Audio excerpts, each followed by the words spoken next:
When Jesus said, "I'm the way, the truth, and the life," as we've talked about before, the line, "No one comes to the Father but by me," shows up there. And this is in John, and that's the way John sees the words of Jesus or reflects on those. Well, okay. First of all, we talked about months ago that perspective is in modern evangelicalism viewed as a justification for the stingiest possible perspective. Jesus is the way, the truth, and the life, and if you don't believe that, well, then you're going to hell. Well, it never says believe.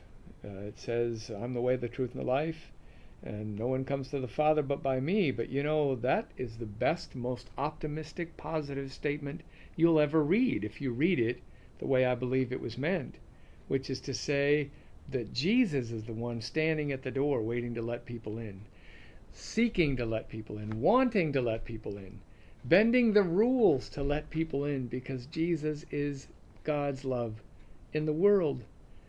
So when we hear Jesus say something like that, we can soak that in and say, that is Jesus saying, good news. Whoever shows up at the door person is going to be Jesus the lover, the presence of God, the embrace of God. Wow.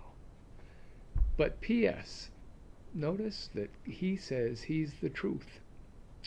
And if you're coming out of evangelicalism and fundamentalism, so often you get trained to not want to hear truth if it's coming from the sciences, even from the arts, from the academic communities. You just don't want to hear it.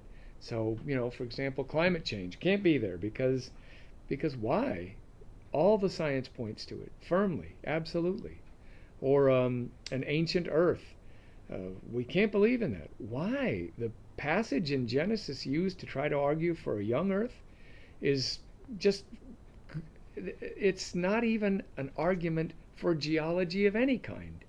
So I would want to say, be willing to hear truth.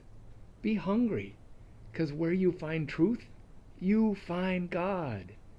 So instead of running from truths that come from other sources, seek them, chase them, love them, because you're touching the very presence of Christ.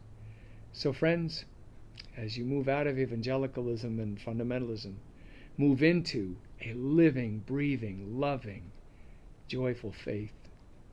God bless you. You are love first.